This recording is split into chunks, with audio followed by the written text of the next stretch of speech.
Halo, selamat siang Pak Dian. Selamat siang, Bu Novita. Bagaimana kabarnya hari ini? Alhamdulillah baik. Bu Novita, gimana kabarnya? Alhamdulillah, saya baik juga Pak. Pak Dian, hari ini saya akan menjadi observer dalam kegiatan percakapan coaching yang akan Bapak Dian lakukan. Ya.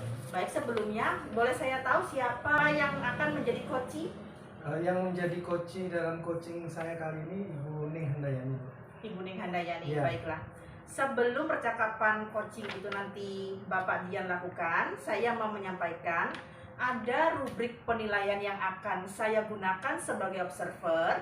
Di situ ada beberapa kriteria penilaian. Saya nanti akan mengobservasi, saya akan mengamati apakah kriteria penilaian ini sudah dilakukan dan sesuai dengan prinsip coaching, yaitu kemitraan, proses kreatif, dan memaksimalkan potensi, ataukah sudah dilakukan namun belum sesuai dengan prinsip coaching, atau malah belum dilakukan sama sekali atau tidak dilakukan. Jadi yang akan saya gunakan rubrik nilainya adalah ini ya Pak ya. Ya Bu, baik Bu. Oke. Pada praktik coaching kali ini, kompetensi coaching apa yang ingin Bapak kembangkan Pak? Saya ingin mengembangkan kompetensi membuat pertanyaan berbobot, Bu Novita. Oke, kompetensinya membuat pertanyaan berbobot. Betul, betul. Oke. Bagian kompetensi mana Pak yang secara spesifik yang ingin dikembangkan?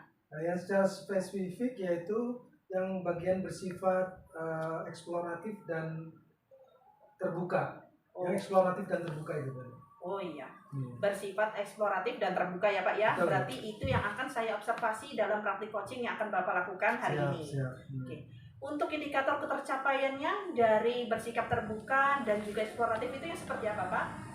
Dalam hal ini indikatornya adalah coaching bersifat terbuka, artinya coaching memberikan informasi yang lengkap dan mendetail. Tidak ada hal-hal yang ingin ditutup-tutupi. Begitu Bu Novita. Baik.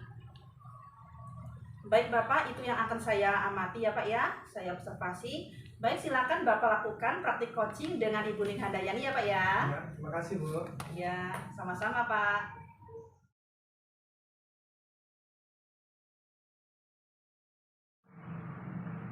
Selamat siang Bu Ning. Selamat siang Pak. Gimana kabar Bu Ning hari ini? Alhamdulillah baik. Baik ya. Oke Bu Ning. Kita punya waktu yang singkat nih. Iya. Pada percakapan kali ini, apa yang ingin Bu Ning sampaikan?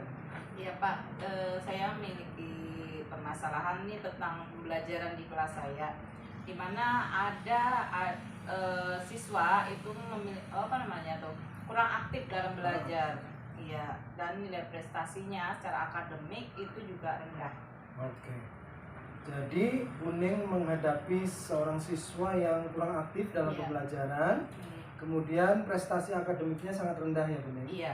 Oke Bu Ning.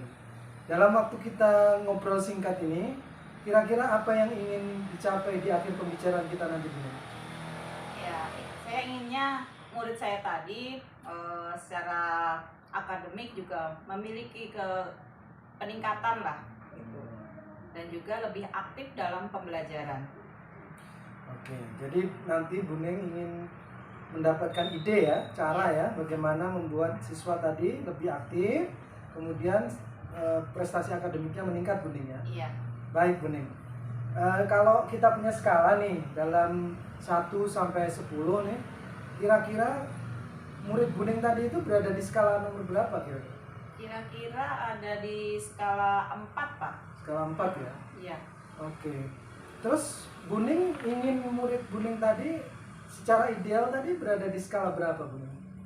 Inginnya ya angka 7 rasanya cukup deh Pak. 7 ya? Oke. Bisa dijelaskan Bu Ning, skala dalam angka 7 itu seperti apa kira-kira? Ya, siswa tadi mulai bisa aktif dalam mengikuti pembelajaran ya.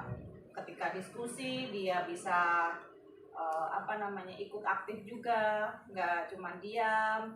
Terus selain itu juga prestasi akademiknya itu juga ada peningkatan. Baik. Jadi Bu Ning menginginkan dalam angka 7 itu indikatornya anaknya aktif ya dalam Iya. pembelajaran. Kemudian prestasi akademiknya meningkat juga. Iya. Bisa dijelaskan nggak prestasi akademik itu seperti apa Bu Ning? Ya, setiap kali saya melakukan asesmen Pak itu nilainya itu selalu rendah, Oh, nilainya. sekitar 3, kadang tuh 2, 4 itu aja. Nilainya terlalu rendah lah. Terlalu rendah ya. Mm-mm. Jadi itu prestasi akademiknya rendah ya. Iya, rendah. Buning inginnya nilai anak itu dalam prestasi akademiknya berapa kira-kira? Ya paling enggak ya enggak punya K7 lah. 7 lah ya. Ya. Baik Buning. Baik Buning. Kalau begitu, untuk mewujudkan angka 7 tadi nih, apa strategi yang kira-kira sudah Ibu lakukan selama ini? Ya. Saya tuh sudah pernah memanggil anak itu secara pribadi, bicara empat mata kayak gitu Pak. Ya. Menanyakan kenapa dia setiap ulangan itu selalu jelek nilainya, rendah nilainya itu. Jadi bertanya apakah dia itu memiliki kesulitan dalam belajar atau gimana, atau memiliki kesulitan memiliki kesulitan sehingga dia itu tidak fokus lah dalam belajar atau gimana gitu. Tapi sampai sekarang juga prestasi belajarnya masih tetap kayak gitu nilainya rendah. Jadi ingin tahu kenapa dia itu seperti itu gitu. Baik Buning. Jadi selama ini Buning sudah melakukan pendekatan ya, empat mata sudah ngobrol, kemudian mencari latar belakang permasalahan tadi, istilahnya melakukan asesmen ya, asesmen diagnostik ya. Iya. Tapi hasilnya masih belum memuaskan ya Buning? Iya, belum memuaskan. Baik Buning. Kira-kira Buning ada nggak strategi yang Buning belum coba nih, tapi kira-kira wah ini kayaknya bisa nih untuk meningkatkan prestasi akademik anak saya tadi itu? Kira-kira ada nggak terpikir dalam pikiran Buning itu? Apa ya Pak ya? Kemungkinan saya ingin sih masih rencana ya Pak ini. Iya, iya. Rencana sih pingin supaya memanggil orang tuanya ke sekolah lah Pak, untuk mendiskusikan masalah anak tersebut. Baik. Gitu. Jadi Buning punya strategi ini akan bicara dengan orang tua ya, berdiskusi tentang permasalahan siswa Buning tadi ya. Iya. Kira-kira dalam melakukan hal tersebut ada nggak kira-kira hambatan yang mungkin nanti muncul? Kira-kira ada Pak. Ya. Berhubung orang tua dari anak tersebut itu bekerja, jadi beliau kesulitan untuk datang ke sekolah. Juga jarak dari sekolah dengan rumahnya itu ya jauh Pak. Kira-kira sampai hampir 1 jam perjalanan baru sampai sekolah dia. 1 jam lah. Oke. Baik, jadi hambatan yang mungkin muncul nanti orang tua nggak bisa datang ya karena masalah pekerjaan orang tua ya. Kemudian jaraknya juga jauh ternyata Buning ya, dari rumah ke sekolah itu sangat jauh. Baik, kira-kira ada nggak solusi yang Buning punya untuk mengatasi masalah yang mungkin timbul tadi itu? Apa ya Pak ya? Mungkin saya akan mencoba mendatangi rumahnya kali Pak. Oke. Iya, mendatangi rumahnya. Tapi saya juga saya kan ngajar juga penuh ya Pak jadwal saya. Ya mungkin agak kesulitan juga sih saya mengatur jadwal saya. Itu. Saya akan membuat janji juga sama orang tua anak tadi. Gitu. Baik. Jadi Buning berencana mendatangi rumah murid Buning tadi ya? Iya. Tapi masalahnya jadwal Buning padat nih. Iya, padat. Nah, kira-kira apa solusinya ini? Jadwal Buning padat juga gitu. Kira-kira ada nggak solusinya supaya bisa ketemu juga dengan orang tua itu? Ya, mungkin saya akan mengambil waktu libur kali Pak lah. Oke. Waktu libur. Nah, nanti ingin menyempatkan diri untuk datang ke rumahnya. Baik, jadi solusi yang Buning ambil tadi adalah mencari waktu yang tepat ya kan, supaya ibu bisa ke sana, orang tuanya bisa bertemu ibu ya. Iya. Baik. Nah, sekarang ukuran keberhasilan nih dari rencana yang akan ibu lakukan itu kira-kira apa ukuran keberhasilannya? Jika orang tua itu bisa bertemu dengan saya sebagai gurunya, nah itu dan membicarakan permasalahan anaknya dalam belajar. Nah itu sehingga orang tua itu bisa memotivasi anak dan memperhatikan anak dalam belajarnya, Pak. Baik. Jadi rencana Buning itu akan berhasil kalau sudah ketemu Ibu ya. Ya, sudah. Kemudian ada orang tua terlibat juga ya, Ya. dalam ikut serta memotivasi anak tadi ya Bu ya. Iya. Baik Buning. Kira-kira siapa nih yang bisa membantu Buning untuk melaksanakan rencana aksi Buning tadi itu? Sepertinya saya perlu bantuan dengan guru BP, Pak. Guru BP. Iya, guru BP yang ada di sekolah. Jadi Ibu akan melibatkan guru BP sekolah ya, Iya. untuk menemani Ibu ya. Oh baik. Kemudian kira-kira Ibu punya komitmen ini berapa lama kira-kira akan Ibu lakukan gitu? Kira-kira 2 mingguan lah, Pak. Ya, karena saya harus mengatur jadwal ulun juga, Oke. jadwal saya juga, Ya. sama jadwal orang tua dari anak tadi. Gitu. Baik. Jadi Ibu punya komitmen untuk melakukan ini kira-kira 2 minggu ya? Iya. Oke. Baik Bu. Saya nggak sabar nih 2 minggu nanti nih kira-kira apa hasilnya yang Ibu dapatkan gitu. Ya, Iya. jadi mungkin nanti kita bisa ketemu ya Bu. Iya, iya, Pak. Oke, sebelum itu saya ingin tahu nih dari pertemuan singkat kita ini kira-kira apa yang Ibu dapatkan? Iya. Saya merasa senang sudah di coaching sama Bapak pertama. Yang Terima kedua, saya menemukan ide untuk mengatasi kesulitan dalam menangani anak tersebut, Ya. ya. Itu. Dan ide saya itu saya akan mendatangi orang tua dari anak tersebut, Pak, Baik. dengan baik. mengatur jadwal pertemuan kami. Baik.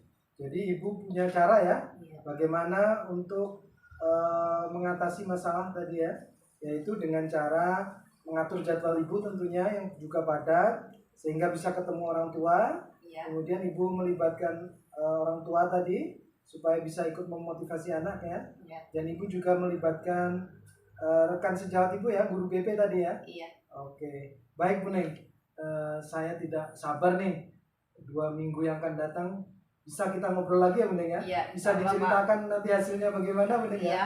Nanti kita bisa ketemu lagi ya Bu Neng. Iya. Baik, sukses untuk kegiatannya nanti Bu Neng. Semoga mendapatkan hasil yang terbaik untuk Bu Neng nanti. Iya. Terima kasih, Pak. Sama-sama Bu Neng, sampai jumpa minggu depan. 2 minggu yang akan datang ya. Iya, iya. Ya, terima kasih Bu Neng. Iya, terima kasih, Pak.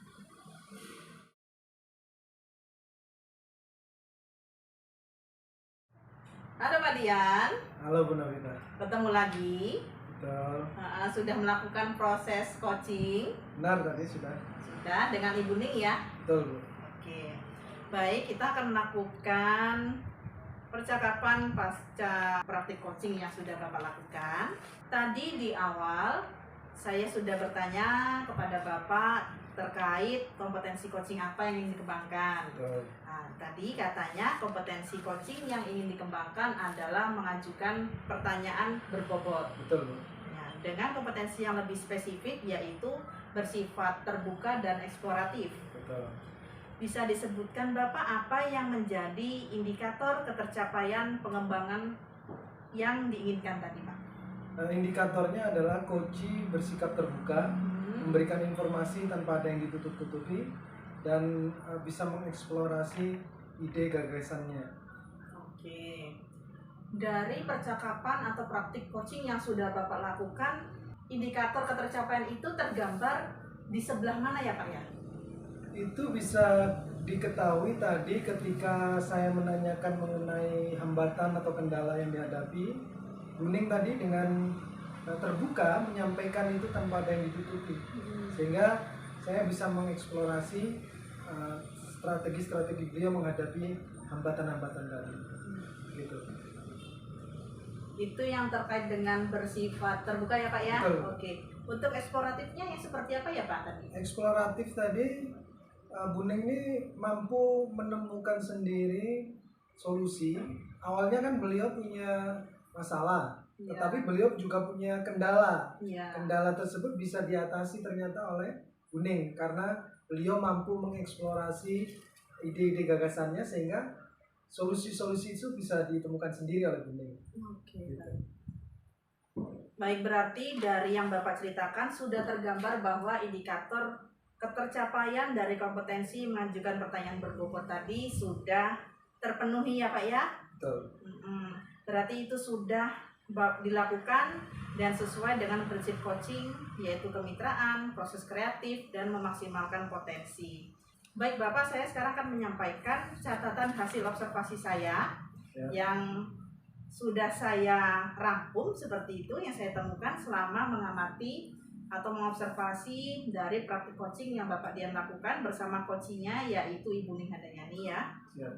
Jadi yang saya lihat memang sudah terkembangkan untuk kompetensi mengajukan pertanyaan yang berbobot. Seperti yang Bapak sampaikan tadi, memang saya juga sudah mengamati itu dan itu tergambar melalui alur percakapan Tirta. Jadi yang percakapan Tirtanya memang sudah secara detail sudah menggambarkan pertanyaan apa yang bisa menggali tujuan, terus mengidentifikasi rencana aksi sampai ke alur yang tanggung jawab. Jadi semuanya sudah include, sudah termasuk.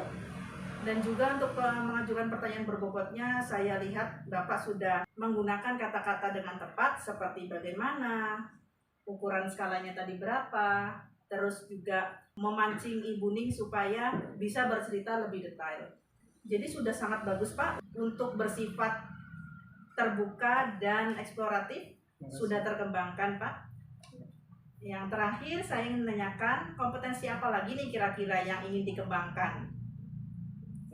Saya ingin juga mengembangkan kompetensi presence di dalam coaching itu, kehadiran kita sepenuh hati, sepenuh jiwa kita di dalam praktek coaching tadi.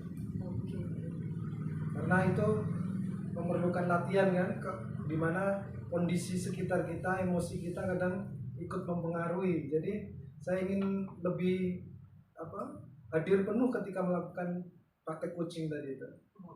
Hadir penuhnya seperti apa Pak? Bisa Hadir sedikit penuh ceritakan? itu artinya saya bisa bersifat pertanyaan saya hangat, ada eye contact, gesture yang terbuka, komunikatif gitu, sehingga orang merasa ada di situ saat ngobrol. Oke, baik. Baik, berarti kompetensi yang lainnya yaitu yang presence Pak ya, yang mau dikembangkan ya Pak ya. Baik Bapak, selama Bapak melakukan praktik coaching bersama coachingnya yaitu Ibu Ning, dan saya tadi selama Bapak melakukan proses atau praktik coaching tadi sudah mengamati bagaimana jalannya, saya sudah mengobservasi, hasilnya semuanya sangat bagus dan kompetensi yang ingin Bapak kembangkan sudah berkembang selama proses coaching itu tadi. Baik, demikian perjumpaan kita kali ini Pak. Saya akhiri dulu, semoga kita ada kesempatan berjumpa di lain waktu. Terima kasih Pak Dian. Terima kasih sama-sama. Ya, terima kasih, selamat siang. Selamat siang, benar.